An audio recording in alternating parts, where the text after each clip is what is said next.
frères et sœurs, tout le monde dans le monde désire être fort, errer et en paix. Avec espoir, les gens planifient leur éducation, leur carrière et leurs affaires pour réussir.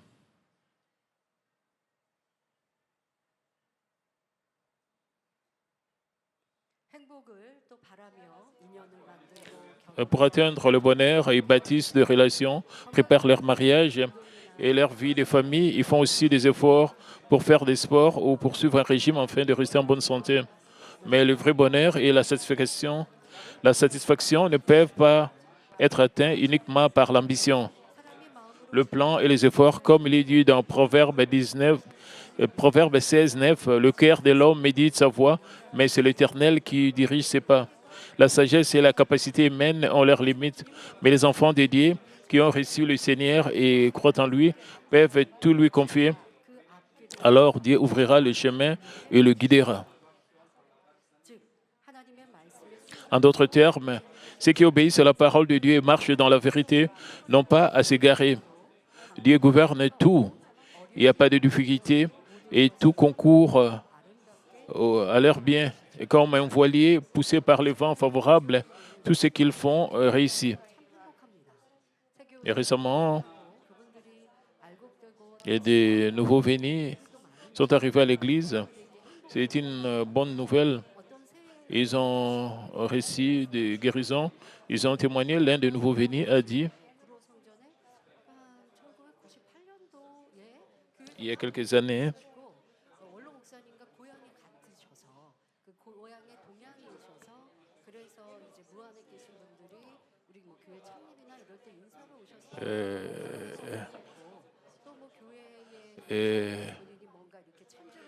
il vient du même, il vient du même village que notre pasteur principal et il était bouddhiste. Bien qu'il a visité cette église, mais il vivait de sa propre manière.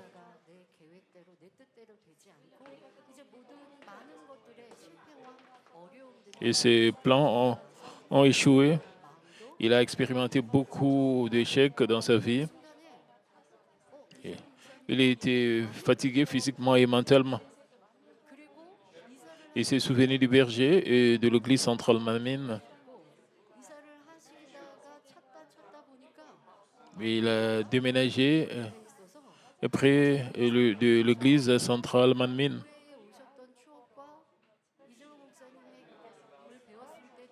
Et il s'est souvenu de notre église et du berger.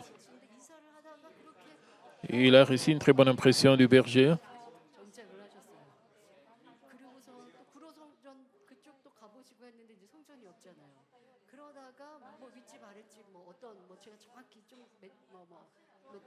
Et pour le moment, nous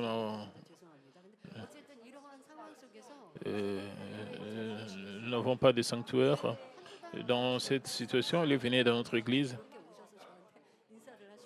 Seulement pendant un mois, 2 mois, et il m'a salué.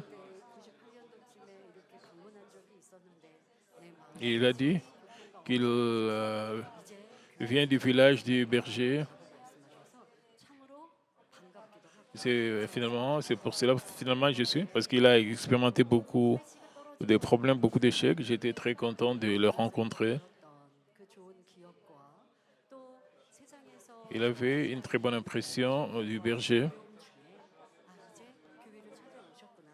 Et il avait expérimenté beaucoup d'échecs dans le monde, c'est pour cela qu'il est venu à l'église.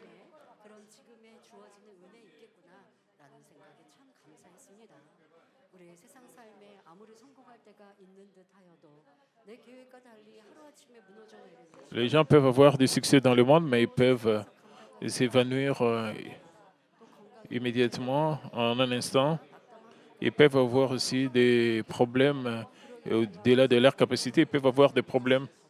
Et ceux qui ont expérimenté le succès, ils peuvent devenir très découragés à cause de leur succès du passé. Et ils peuvent accepter, rencontrer Dieu, accepter le Seigneur comme leur sauveur et recevoir la solution à leurs problèmes. Alors, ils peuvent confesser que tous leurs problèmes ont été résolus.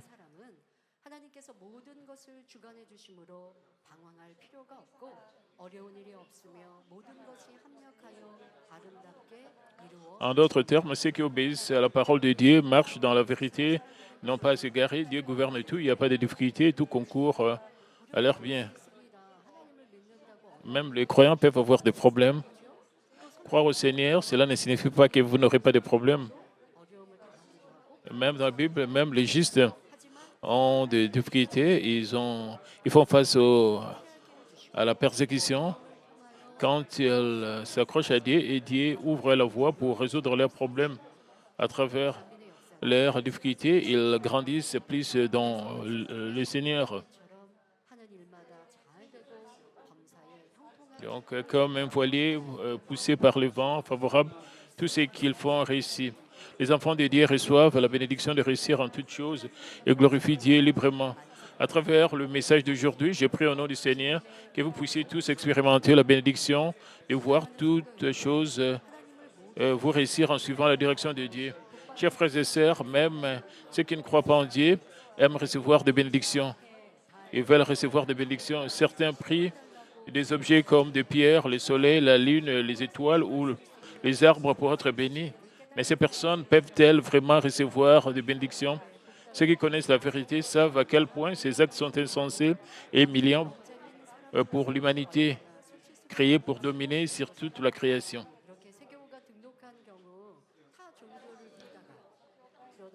Quand parmi les nouveaux venus, il y a ceux qui sont venus de religions différentes et ils ont confessé, ils ont dit, et j'étais impliqué dans l'idolâtrie pendant 30 ans, 40 ans. Et j'avais beaucoup de problèmes, beaucoup de maladies.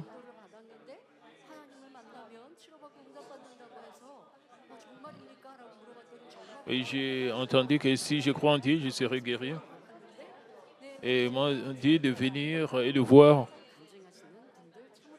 de venir à l'église. Et quand ils sont venus à l'église, ils ont reçu la guérison et ils ont reçu, c'est ça leur problème.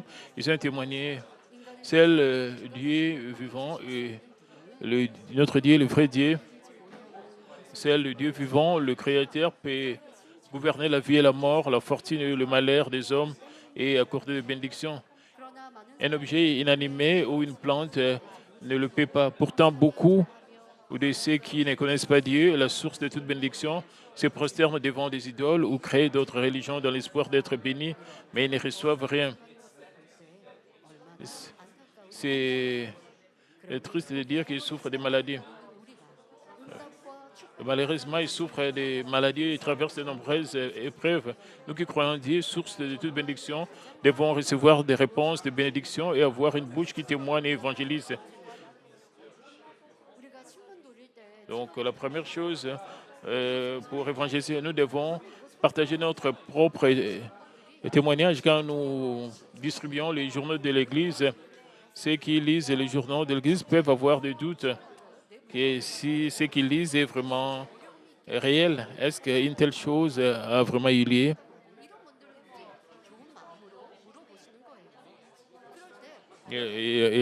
Il pose la question avec un bon cœur, avec une bonne conscience. Par exemple, vous dites oui, j'ai vraiment reçu la guérison et l'autre personne qui a écouté l'évangile va ouvrir son cœur.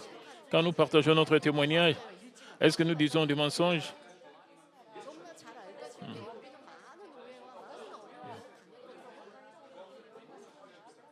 Nous sommes passés par plusieurs épreuves et difficultés. Et tout a été élevé. Et cette église pouvait même être fermée.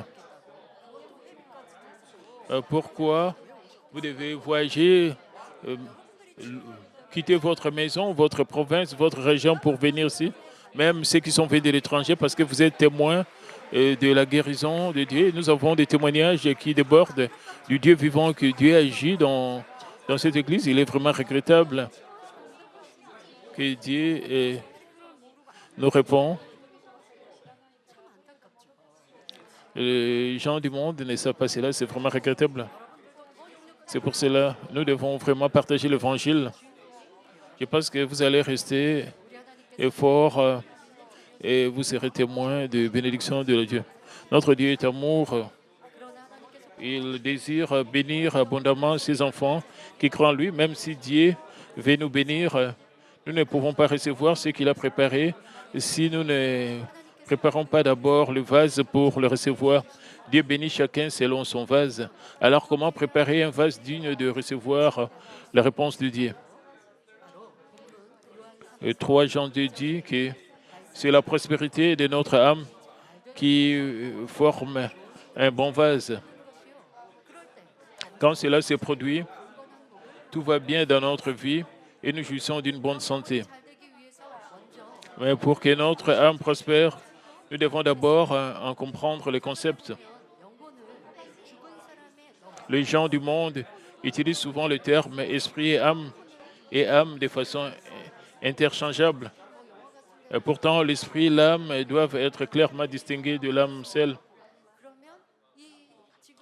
Quand vous regardez des films ou des séries télévisées, quand une personne meurt et la même forme, la même taille sort de son corps, et, les gens du monde appellent cela âme. Même le film, même les séries télévisées décrivent l'âme.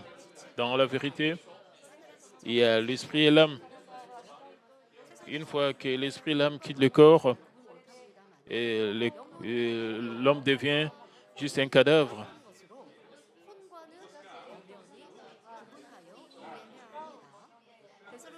Donc, pourtant, l'esprit et l'âme doivent être clairement distingués de l'âme seule.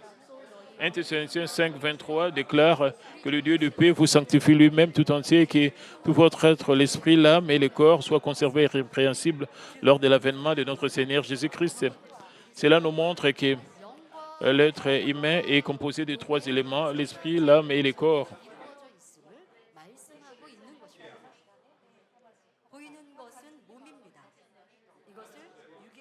Et ce qui est visible, c'est notre corps. C'est ce qui est appelé corps.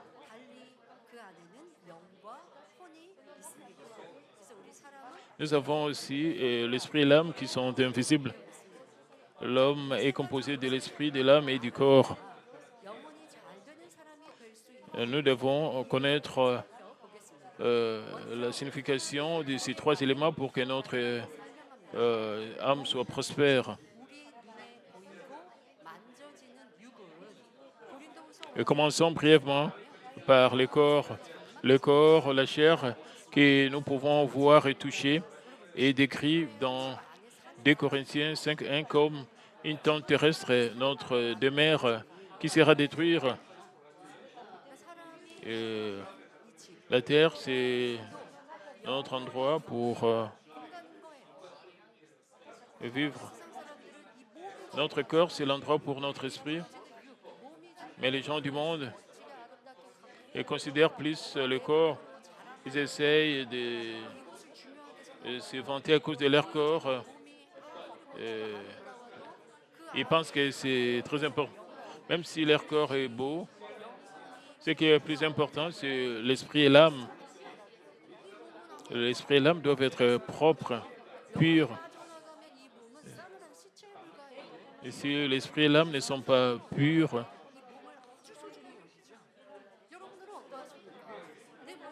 une fois que l'esprit quitte le corps, c'est juste un cadavre.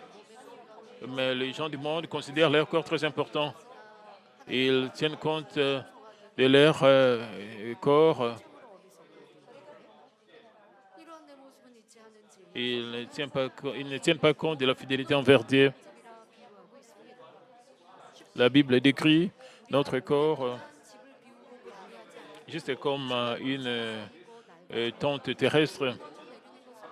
Autrement dit, une maison laissée sans entretien accumule la poussière, se détériore et puis finit par s'effondrer. De même, lorsque l'âme quitte le corps, celui-ci commence à se décomposer, à dégager une odeur, puis retourne à la poussière. C'est pourquoi le corps est comparé à une tente. Et si l'âme est le noyau de la personne, le corps n'est que l'enveloppe extérieure. Étudiants, jeunes gens, vous pouvez être attiré par quelqu'un qui a une belle apparence. Essayez de toucher votre visage.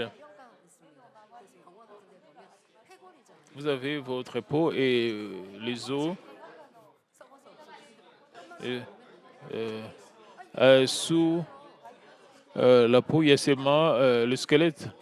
C'est comme ça que, une fois qu'il n'y a plus de la peau, euh, euh, la peau couvre votre tête. Dépendant de comment est votre peau, cela n'a pas d'importance. Ce qui est important,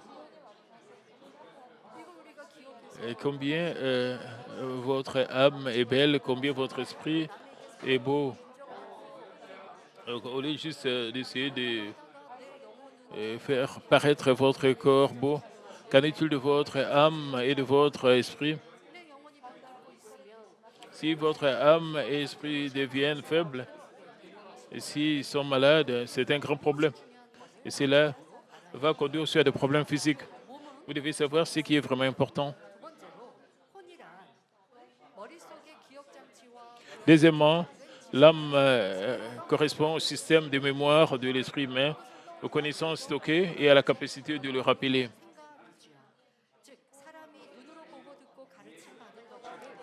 C'est un terme général qui désigne le processus par lequel ce que l'on voit, entend et apprend avec les émotions associées est enregistré dans le scellé du cerveau, puis rappelé sous forme de pensées. Enfin, l'esprit est ce qui ne meurt pas, ne pourrit pas, ne change pas et qui est éternel. Il est vie et vérité en lui-même. Et comme le dit Jean 4, 24, Dieu est esprit. L'esprit vient de Dieu.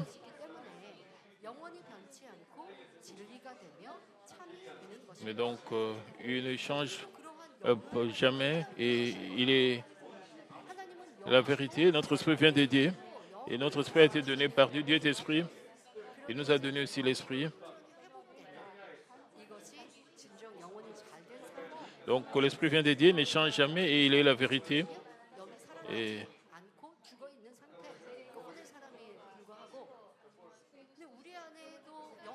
avant que quelqu'un ne rencontre Dieu, son esprit est mort. Et pour nous, notre esprit est vivant.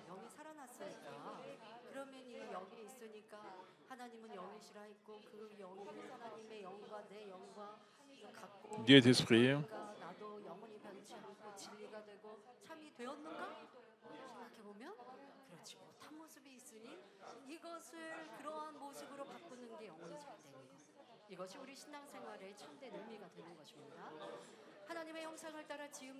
Pour que notre âme prospère, c'est le but de notre vie chrétienne, notre âme doit prospérer. Si vous avez un animal domestique et vous aimez votre animal domestique, une fois que votre animal de compagnie meurt, votre cœur est brisé. Dans une réunion de l'étranger, l'un des pasteurs m'a demandé au sujet de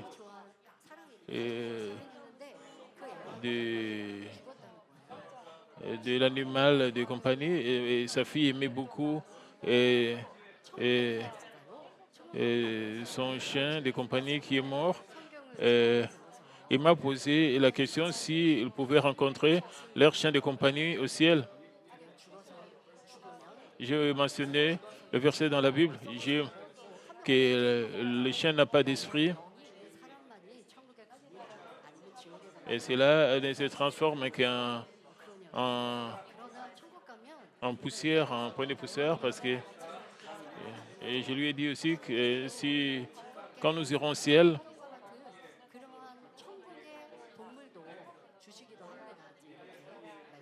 nous aurons aussi des animaux célestes là-bas. Même si vous aimez votre chien ou votre caniche, Une fois que le chien meurt, le chien disparaît, ça nous brise le cœur. Mais qu'en est-il de nous? Dieu nous a donné l'esprit.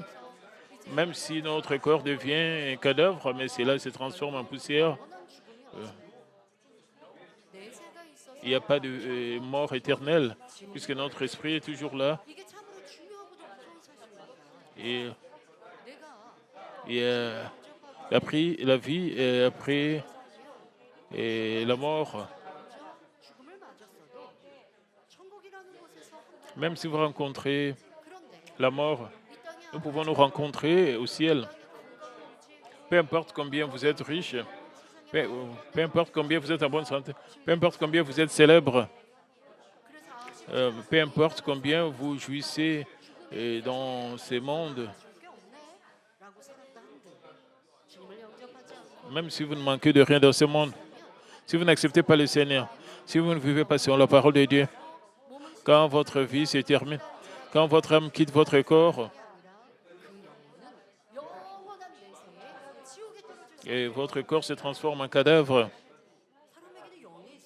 vous allez tomber en enfer, parce que l'homme est l'esprit est éternel, l'esprit ne meurt jamais.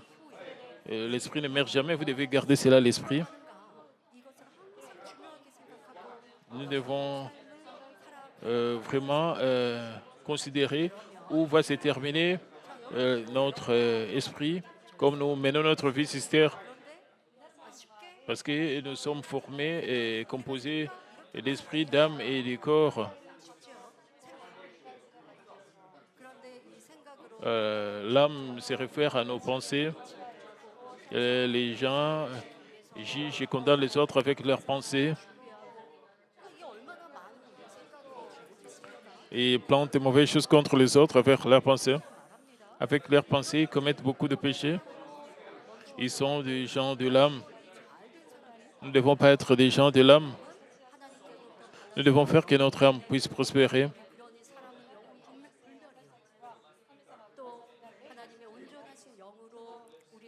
Et les êtres vivants vivent pour toujours.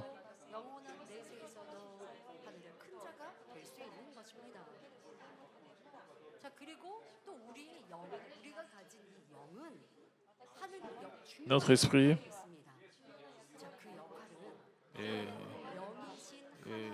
joue un rôle très important.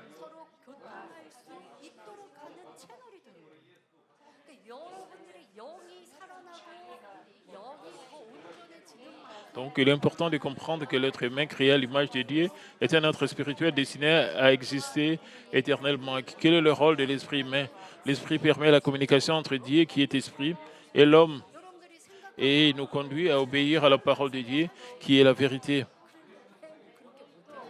Et vous voulez vivre selon la parole de Dieu, mais vous ne pouvez pas, parce que votre esprit est faible, parce que vous êtes affecté par vos pensées.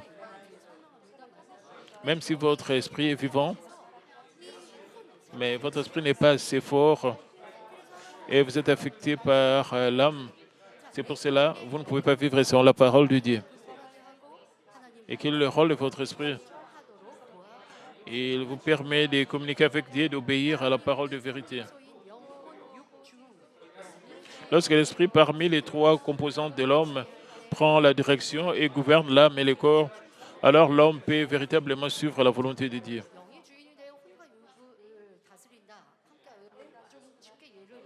L'esprit devient notre maître et contrôle l'âme et le corps. Par exemple, vous voulez prier, vous voulez vivre selon la parole de Dieu, vous prenez la décision. Et pendant la semaine, vous avez beaucoup de stress. Et vous ne voulez pas prier. C'est l'opération de l'âme. Que dit l'esprit? L'esprit vous dit, tu dois prier. Tu as décidé de prier, tu as promis hier que tu devais prier aujourd'hui.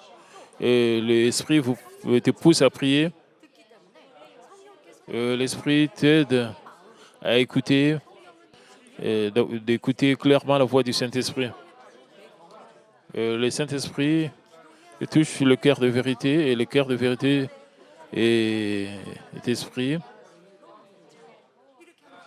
Et votre âme vous pousse à ne pas prier, alors votre esprit n'est pas votre maître, alors dans ces cas, votre âme est votre maître.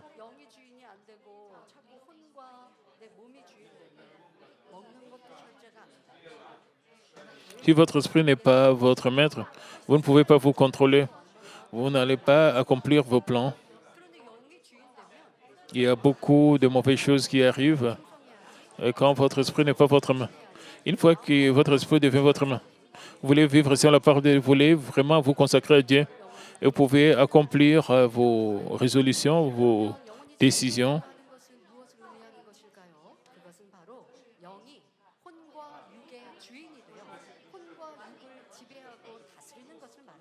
Que signifie donc que l'âme prospère? Cela signifie que l'esprit devient le maître de l'âme et du corps, leur dirigeant et gouverneur. Lorsque cela se produit, l'âme obéit à l'esprit et devient un avec lui. Ainsi, le véritable maître, l'esprit, dirige tout l'être. Prenons un exemple. Supposons qu'un homme trouve un lingot d'or en marchant. Sa situation est difficile. Sa femme est à l'hôpital, mais ne peut pas être opérée faute de moyens financiers. Dans cette situation, la personne pourrait penser que Dieu a préparé cet or en réponse à sa situation désespérée. Et il prendrait et l'utiliserait pour son propre bénéfice. La personne B, au contraire, essaierait de retrouver le propriétaire de l'or empathique face à la perte de ce dernier. Laquelle de ces deux personnes a une âme qui prospère? Bien sûr, c'est la personne B. Une personne dont l'âme prospère agit selon le cœur de Dieu, car elle est dirigée par l'esprit. Une personne dont l'âme ne prospère pas suit les impulsions de l'âme, même si elle ressent un pincement de conscience, elle finit par suivre les œuvres de Satan. L'âme est contrôlée par Satan, l'esprit fait que nous puissions communiquer avec Dieu. Mais l'âme est affectée par Satan. Satan est très rusé.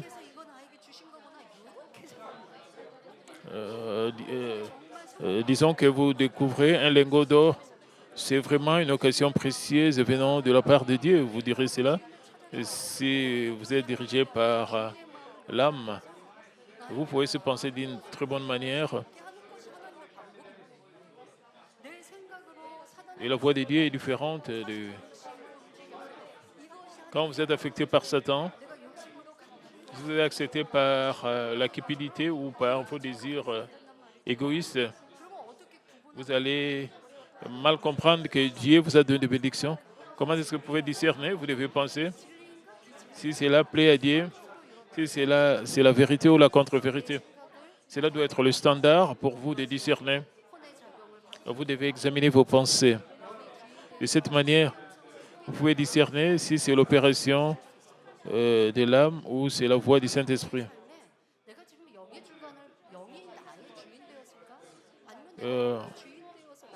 Vous devez discerner si l'esprit est votre maître ou c'est l'âme qui est votre maître. Vous devez penser de cette manière-là. Et si vous êtes un homme d'esprit ou un homme de l'âme, quand vous recevez le Saint-Esprit, votre esprit est ranimé. Vous devez obéir à votre esprit. Alors votre esprit va grandir, votre âme va prospérer. Alors l'esprit va prendre le rôle du maître.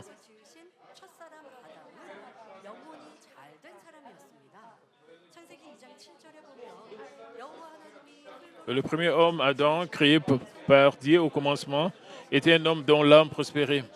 Genèse 2, 7 déclare l'Éternel forma l'homme de la poussière de la terre. Il souffla dans ses narines un souffle de vie et l'homme devient un être vivant.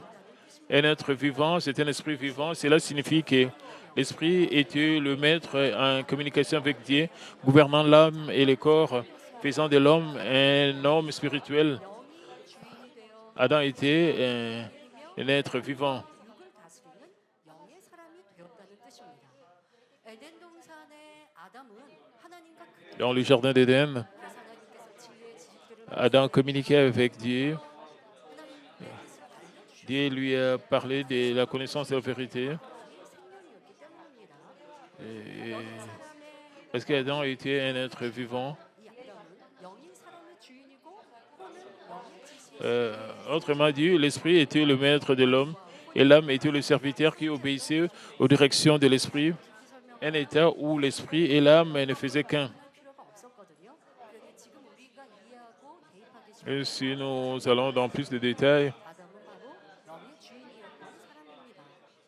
이렇게 영을 Adam était un être vivant ou un être vivifiant. 쫓아살고 Adam, dont l'âme prospérait, vivait dans le jardin d'Éden et il ne manquait de rien tant qu'il suivait la parole de Dieu. Mais qu'est-ce s'est-il passé après un certain temps? Adam et Ève, n'ayant pas gardé la parole de Dieu dans leur cœur, sont tombés dans la tentation du serpent. Ils ont mangé du fruit de l'arbre de la connaissance du bien et du mal que Dieu leur avait interdit, comme Genèse 2:17 il dit, quand le jour tu en mangeras, tu mourras certainement. Adam et Ève sont morts. Cela signifie que l'esprit qui était le maître de l'homme est mort et laissant que l'âme et le corps derrière. Dieu leur a dit, si vous mangez de l'arbre de la connaissance du bien et du mal, vous allez mourir certainement. Même, même après qu'Adam ait mangé de cet arbre, son corps n'avait pas péri.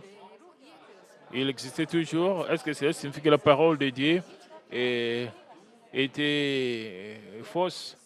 Non, c'était la mort de l'esprit. Quand l'esprit meurt, alors l'âme prend le rôle du maître. Alors il a été chassé sur cette terre et pour expérimenter la culture humaine. 주인 행세를 하게 되었습니다. 자, 지금 이 아담의 영의 사람이었는데 혼의 사람이 되버린 Donc lorsque l'esprit est mort de cette manière, l'âme a pris sa place en tant que maître. 반대로 행해야 되는 거기 때문에 Alors nous allons prendre la direction contraire. Nous devons connaître l'origine. Adam était un homme vivant, un esprit vivant. Après avoir désobéi, son esprit est mort et désobéi. Alors l'âme a pris le rôle du maître. L'âme devient. Alors Adam est devenu un homme de l'âme. Prenons un exemple. Supposons qu'un haut fonctionnaire complote une rébellion contre le roi, mais qu'il soit découvert, il serait alors dépouillé de toutes ses fonctions officielles, exilé ou réduit au rang de serviteur. Quelqu'un d'autre occuperait alors la position laissée vacante. De la même manière,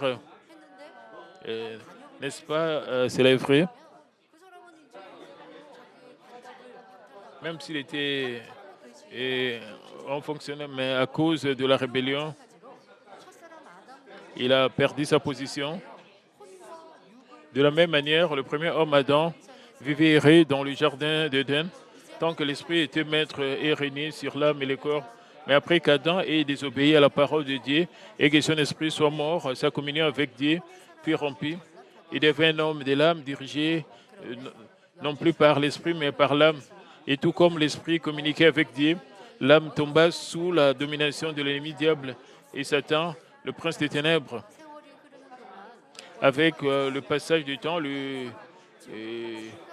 diable et Satan ont commencé à planter des pensées mensongères et de la connaissance fausse dans l'âme de l'homme. 죄악에 빠지게 Et cela signifie que toute l'humanité, les descendants d'Adam, c'est-à-dire l'humanité est tombée dans le péché, comme il est écrit dans Romains 6, 23, car le salaire du péché, c'est la mort. À partir de ce moment-là, les hommes ont vécu avec de larmes, de la tristesse, de la douleur, de maladie, du malheur et la mort. 영의 사람은 하나님과 교통하여 응답은혜 축복 Ils sont devenus des hommes de l'âme. 혼이 주인된 혼의 사람 Les hommes d'esprit peuvent communiquer avec Dieu, mais un homme de l'âme est affecté par Satan. 좋은 거 주지 않아 Et Satan dit, tu m'appartiens, Et Satan ne donne pas de bonnes choses aux gens. Il donne plus de désastres, de tribulations. 아유 아담이 범죄해서 혼이 영이 죽었는데 왜 Nous, descendants d'Adam, vous pouvez dire, c'est la faute d'Adam. Pourquoi nous souffrons de tout cela? C'est la loi du monde spirituel. 선의 사람으로 태어나서 Nous sommes nés avec nos esprits morts. Nous sommes nés comme des gens de l'âme, des personnes de l'âme, sous le contrôle de Satan. 있을까요? 영혼이 잘 되려면 Et donc, 먼저 죽은 영이 euh, 영이 살아야 comment notre âme peut-il de nouveau prospérer? 성장하도록 Pour que l'âme prospère, la toute première étape, c'est que l'esprit mort reprenne vie. Et une fois qu'il est revenu à la vie, l'esprit doit continuer à croître. Mais alors, comment un esprit mort peut-il revivre? Aucune religion au monde, aucun système éducatif, aucun grand philosophe, homme politique ou militant social ne peut ramener un esprit à la vie. Seul le fait d'accepter Jésus-Christ, que le chemin, la vérité et la vie, et de recevoir le Saint-Esprit comme don peut ressusciter un esprit mort. Lorsque le Saint-Esprit entre dans notre cœur et il fait briller la lumière de la vérité et que nous donnons naissance à l'Esprit par l'Esprit, 그래서 예수님께서 et comme mentionné dans Jean 3, 6, et alors l'Esprit mort peut revenir à la vie. 우리 안에 생명이 있다 하셨습니다. Et Jésus a dit qu'il devons naître d'esprit et d'eau. 가운데 임하시면 Et nous devons naître d'esprit et d'eau. 다시 태어나는 것이에요. 무엇이 태어나는 거예요? Et nous sommes nés de nouveau. Qu'est-ce que cela signifie, naître de nouveau? 영이 Esprit est né de nouveau. Esprit qui était mort et ranimé. 다른 존재가 아닙니다. 바로 내 안에 존재하는 영혼류, 다른 뭐 있는 거 아니에요. 내 자아가 여러 개라는 게 아니라 그를 그냥 영혼육으로 만들어졌고 그 영은 하나님과 Nous 교통하는 sommes composés d'esprit, d'âme et de corps. Et l'esprit communique avec Dieu. 영이 죽어 Et l'esprit suit la vérité. Mais quand nous sommes nés, 우리는 태어날 때 notre esprit était mort. Parce que nous sommes descendants d'Adam. 혼과 Nous sommes nés avec notre esprit mort. 사랑의 하나님께서 Nous sommes nés avec l'âme et le corps. 제대로 영접하면 성령이 우리 안에 살아서 죽어있던 Mais notre Dieu nous a donné son Fils unique. Et nous avons reçu le Saint-Esprit. 영을 Dieu ranime notre esprit 것이므로 우리가 영원히 et nous demande de donner naissance à l'esprit par l'esprit. C'est de cette manière que nous pouvons rendre notre esprit prospère. Après, c'est là, l'esprit doit continuer à m'agrandir.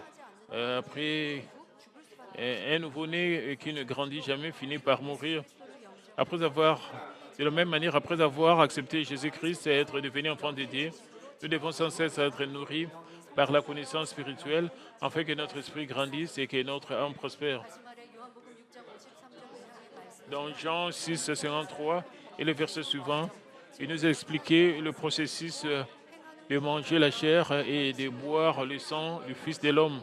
우리의 영이 Et écouter la parole de Dieu et y demeurer, assister fidèlement au culte, prier avec zèle. Tout cela permet à notre esprit de croître et à notre âme de prospérer. Il arrive parfois des personnes disent ma vie n'était pas si difficile avant que je commence à croire, mais depuis que je suis chrétien, tout est devenu plus compliqué. Pourquoi cela se produit-il? C'est parce que la loi de la chair qui suit le désir charnel et la loi de l'esprit qui suit le désir du Saint-Esprit s'opposent. C'est une bataille entre l'esprit qui a été vivifié par le Saint-Esprit et l'âme qui était auparavant le maître de la personne.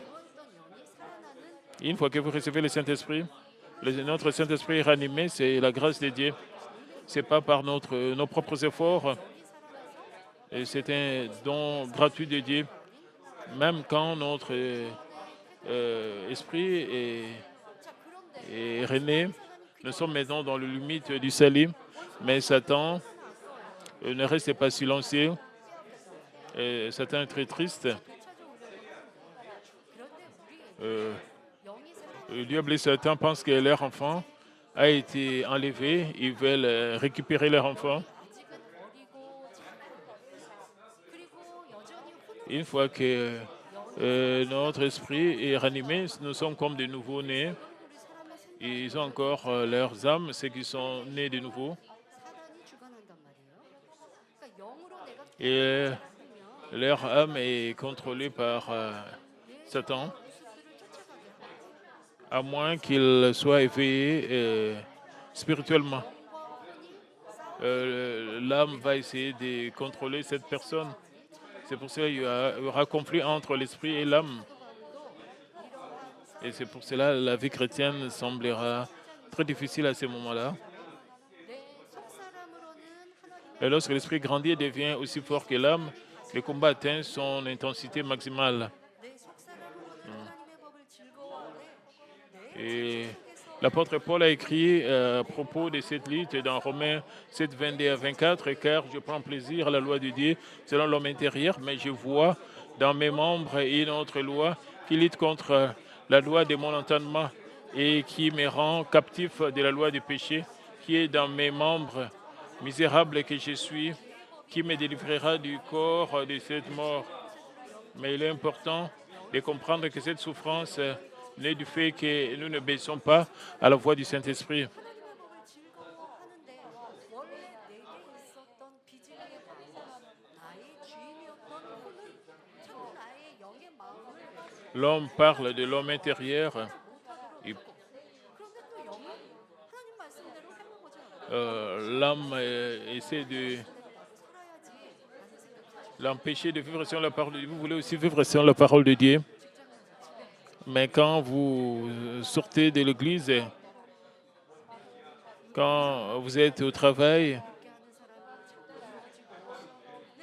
vous avez quelqu'un que vous détestez, 자꾸 나에게 미움을 가져다 주고 l'âme qui est votre maître vous amène des mauvaises pensées, des pensées négatives. Mais le cœur de vérité, votre esprit vous demande d'aimer. Alors vous allez obéir à quel côté. C'est à vous de décider de suivre le cœur de l'esprit ou le cœur de la contre-vérité. Le verset 24e dit « Misérable que je suis, qui me délivrera du corps de cette mort ?» Romains 7, 24. 그러나 신앙생활하면서 이런 과정도 이제 지나치게 되는 것이고 근데 이겨야 돼요.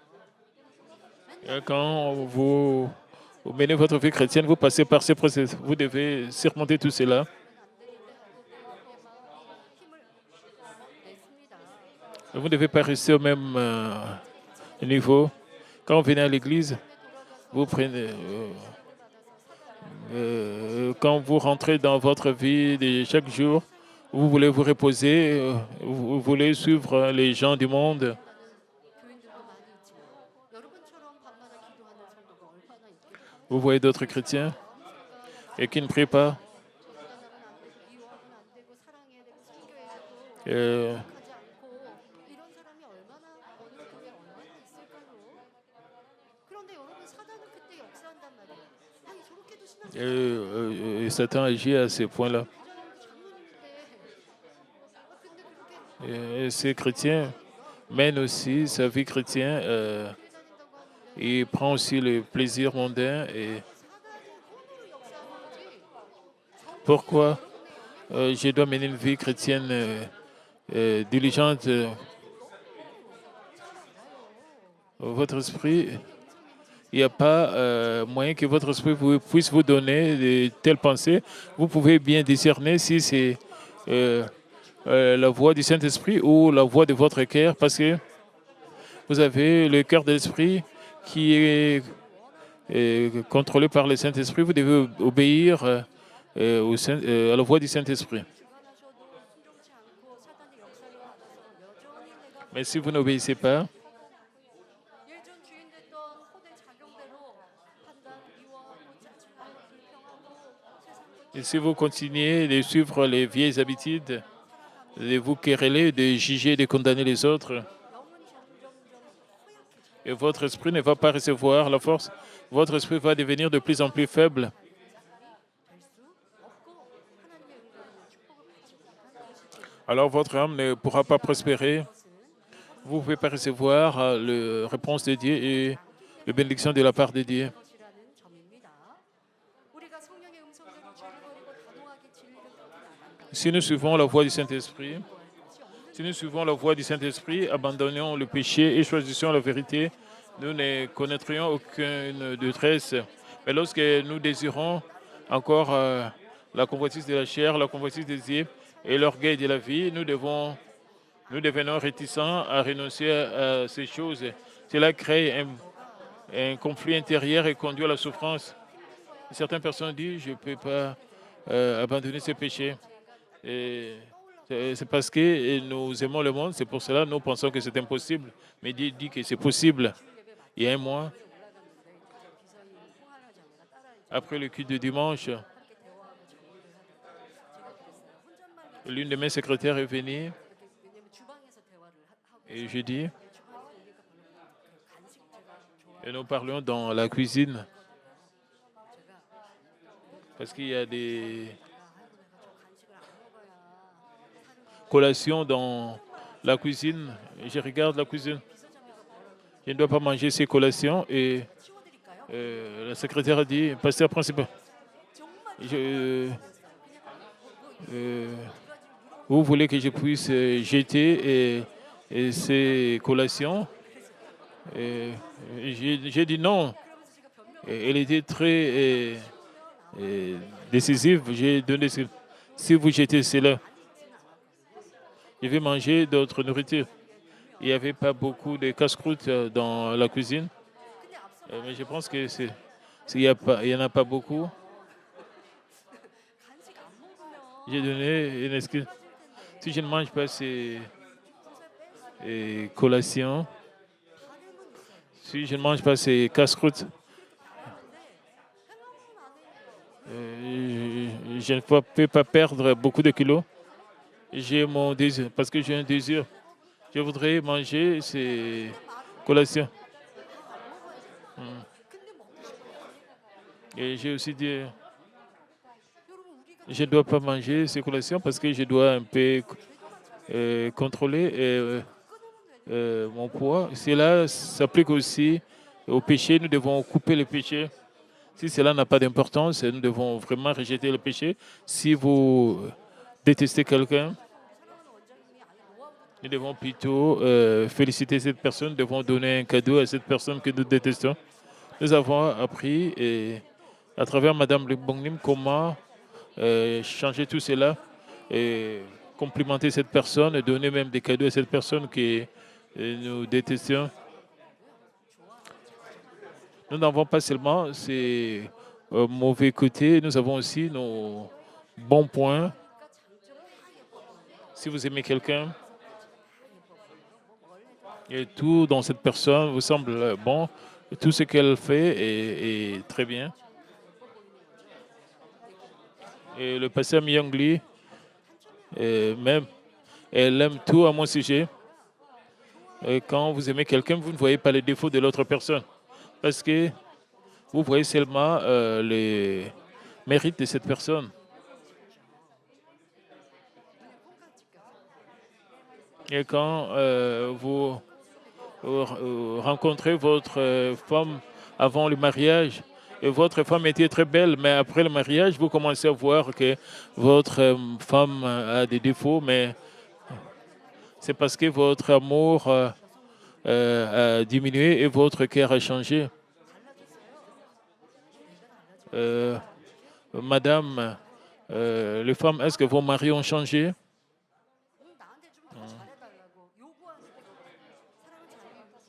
Et si vous voulez que l'amour ne cherche pas son propre intérêt, parce que vous voulez plus, vous souffrez,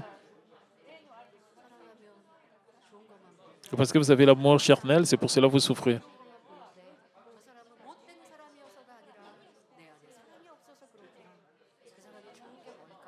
C'est parce que vous n'avez pas l'amour. Comme vous faites des efforts, le Saint-Esprit va vous aider et votre esprit sera fortifié. C'est un processus important. Vous devez passer par ces processus.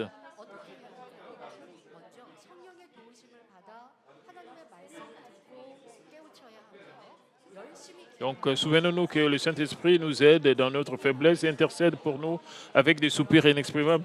Tant que nous ne renonçons pas, nous pouvons trouver la paix, euh, car l'Esprit finira par triompher. Comment l'Esprit peut-il triompher dans les combats entre l'Esprit et l'âme? Premièrement, nous devons recevoir l'aide du Saint-Esprit, écouter la parole de Dieu et recevoir de l'éclairage spirituel. Nous devons également prier avec diligence et suivre le désir du Saint-Esprit. Juste parce que vous écoutez ces messages, votre esprit ne va pas devenir immédiatement fort. Pour que votre esprit puisse grandir, vous devez avoir plus de vérité. Les hommes d'esprit vivent seulement selon la vérité. Ils ne vivent pas selon la contre-vérité ou le mal. Si vous voulez devenir une telle personne, vous devez écouter beaucoup de messages de Dieu. Vous devez discerner entre le mal et la bonté. Le mal et le bien. Vous devez prier. Vous devez rejeter vos péchés. Vous devez demander l'aide du Saint-Esprit. Alors, le Saint-Esprit, vous pouvez vous garder. Le Saint-Esprit va vous donner la force. Et de cette manière, vous pouvez prier et vous garder dans la vérité. Alors, votre esprit sera fortifié. Et en plus, votre esprit peut grandir.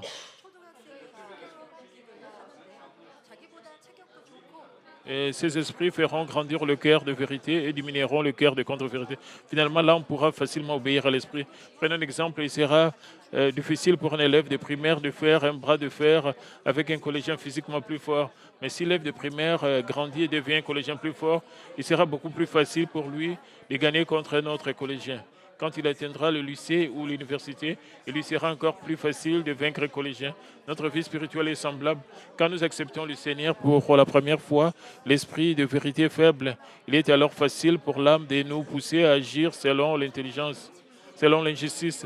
Mais par la prière constante, l'aide du Saint-Esprit et la grâce et la puissance venues d'en haut, le cœur de vérité peut devenir plus fort, nous permettant de dominer l'âme. Une personne dont l'esprit est devenu le maître et gouverne l'âme est une personne dont l'âme prospère, et dans la mesure où son âme prospère, la bénédiction de 3 Jean 1-2 se réalise dans sa vie. Et chers frères et sœurs, à cause du temps imparti,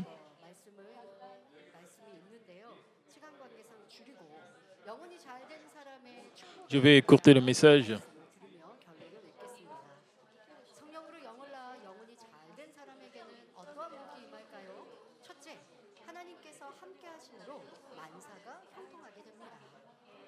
요셉을 보면 그는 아버지 야곱의 가장 사랑받는 아들로서 귀하게 자라다가 이방 나라의 종으로 팔려가게 됐지만 하나님께서 하신이 범사에 형통한 사람이 되었습니다.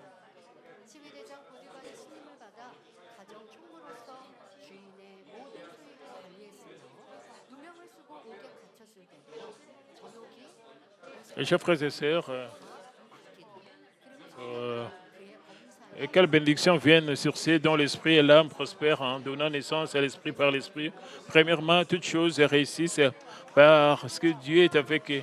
Bien que Joseph ait été le fils bien-aimé de Jacob, précis à ses yeux, il fut vendu comme esclave dans un pays étranger. Mais comme Dieu était avec lui, et il réussissait dans tout ce qu'il entreprenait.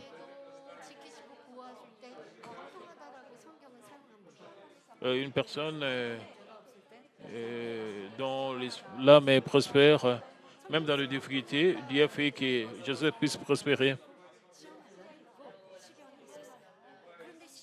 Bien qu'il y avait des tests et des tribulations, malgré tous ces obstacles et ces tempêtes de la vie, Joseph n'est pas tombé. Il a trouvé. Il est devenu très fort. C'est de cette manière que Dieu le décrit comme prospère. Vous pouvez penser que si vous faites sur la parole de Dieu, que vous n'aurez pas de difficultés. Quand une épreuve arrive, vous pouvez vous demander pourquoi cela vous arrive.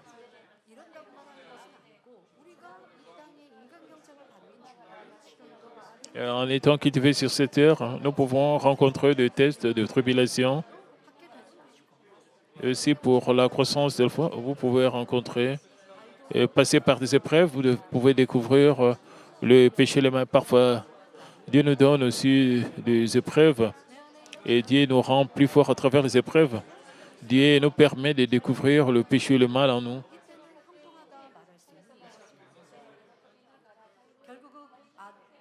요셉은 하나님께서 주신 지혜로 바로 왕의 꿈을 해석함으로 30세에 애굽의 총리가 될 수 있었습니다. Joseph gagnait la confiance de Potiphar, le chef de garde, et fut nommé intendant de toute sa maison, gérant de ses biens. Voilà. Par la sagesse de Dieu, Joseph interpréta le rêve de Pharaon et devint le premier ministre d'Égypte à l'âge de 30 ans. Lorsque votre âme prospère, Dieu ouvrira les chemins, vous fera prospérer en toutes choses, peu importe vos conditions ou circonstances difficiles. Deuxièmement, une personne dont l'âme prospère peut communiquer avec Dieu qui est esprit et entendre clairement la voix du Saint-Esprit. Par exemple, David était un vaillant guerrier qui eut le courage de combattre et de vaincre le général philistin Goliath, même dans sa jeunesse. Chaque fois qu'il faisait face à un combat, David consultait l'Éternel en détail pour chercher sa volonté. Ainsi, David remportait la victoire dans chaque bataille. Même lorsque Saül mobilisa 3000 soldats pour le tuer, Dieu protégea David et ces derniers, même des occasions, doutaient la vie de Saül. Et David était un homme spirituel. Même s'il a réussi l'opportunité de tuer Saül, il a poursuivi seulement la vérité et la bonté. C'est l'homme d'esprit comme cela, un homme spirituel. Une personne charnelle, vous pouvez penser, oh, Dieu le Père m'a donné l'opportunité de tuer Saül. Alors, s'il avait agi ainsi, il ne pouvait pas être utilisé puissamment par Dieu. Vous devez savoir qu'il y a l'opération de l'âme ou l'œuvre de l'esprit.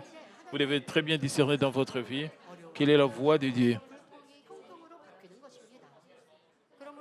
Une personne dont l'âme prospère suit la voix de Dieu en toutes choses. Pour cela, les difficultés sont résolues et les souffrances deviennent prospérité. Vous voyez une vie victorieuse comme David qui passa de simple berger à un grand roi d'Israël. Troisièmement, une personne dont l'âme prospère reçoit la bénédiction des réponses de Dieu. Cela signifie-t-il que notre esprit, notre âme doivent être pleinement prospères et sanctifiés pour recevoir la réponse à nos prières? Si tel était le cas, il serait très difficile de mener une vie de foi, car nous ne pourrions rien expérimenter de Dieu avant d'atteindre une sanctification totale. Au premier niveau de la foi,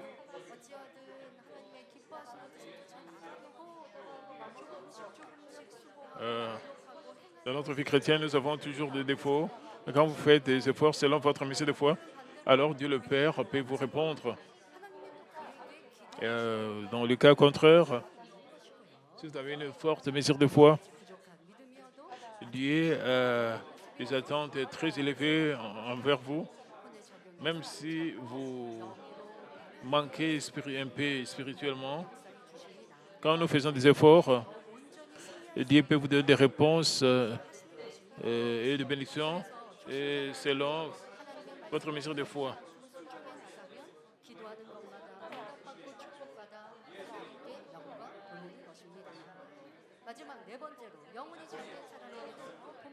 Donc, Dieu est amour et il nous permet de faire l'expérience des bénédictions appropriées selon le degré où nous surmontons là, même si nous avons encore des manquements. Par cela, Dieu nous donne la force de remporter des victoires encore plus grandes, même un nouveau croyant, percevoir des bénédictions à ses prières, des bénédictions et glorifier Dieu en comprenant sa parole et en y obéissant. Enfin, quatrièmement, la personne dont l'esprit et l'âme prospèrent recevra la bénédiction suivante, que tu prospères à tous égards et sois en bonne santé. À tous égards, fait référence aux affaires, au travail, à la famille, aux enfants, et tous les aspects de la vie. Lorsque tout va bien, cela signifie la prospérité dans vos entreprises. Abraham fut un homme qui reçut cette bénédiction. Il possédait beaucoup de bétail, d'argent et d'or. Mais Lot, son neveu, fut béni à ses côtés. Alors que d'autres tribus manquaient d'eau, Abraham avait de l'eau en abondance et sa maison comptait des nombreux serviteurs et des ouvriers dignes de confiance. De plus, Isaac, le fils de la promesse, fut béni. Abraham renvoya les 7 fils qu'il eut plus tard en leur donnant des richesses et de son vivant, afin qu'il n'y ait aucun conflit familial. Abraham vécut jusqu'à 175 ans et connut une longue vie sans maladie. Pour recevoir la bénédiction de prospérité en toutes choses et de bonne santé, vous devez rejeter les pensées charnelles, obéir pleinement à la parole de Dieu. Vous devez devenir une personne dont l'âme prospère. Permettez-moi de conclure le message, chers frères et sœurs, pour accomplir toute les bénédictions promises par Dieu dans sa parole, y compris 3 Jean 2. Nous devons d'abord nous assurer que notre âme prospère. Nous avons brièvement examiné l'esprit, l'âme et le corps. J'ai mentionné qu'à l'origine, l'esprit de l'homme était le maître, mais après la désobéissance d'Adam, l'esprit mourit. Lorsque l'esprit est ravivé et gouverne l'âme et le corps, notre esprit prospère. Et lorsque notre âme prospère, Dieu est avec nous et toutes choses prospèrent. Nous entendons clairement la voix du Saint-Esprit qui nous conduit à la victoire où que nous allions. Parce que nous vivons selon la parole de Dieu, toutes nos prières sont exaucées et nous recevons de grandes bénédictions sur terre et au ciel. Combien, posez-vous cette question, combien de la parole de Dieu m'a-t-elle réellement nourri? Jacques 2, 26, notre berger, que nous devons entendre la sanctification, nous devons devenir des hommes spirituels. Nous savons comment devenir des hommes spirituels. Jacques 2, 26 déclare, la foi sans les œuvres est morte. Peu importe la quantité de connaissances que nous possédons, elle ne sert à rien si nous ne la mettons pas en pratique dans l'esprit. Spirituellement, ne laissez pas l'âme devenir le maître et suivre la convoitise. Laissez l'esprit devenir le maître et que vous viviez selon la parole de Dieu et goûtiez pleinement aux bénédictions de la vie éternelle et de la prospérité en toutes choses. Où que vous alliez, j'ai prié au nom du Seigneur que vous répandiez le parfum de Christ, glorifiez Dieu par vos bonnes œuvres et accomplissiez pleinement le grand et merveilleux œuvre que Dieu a préparé pour nous. Alléluia.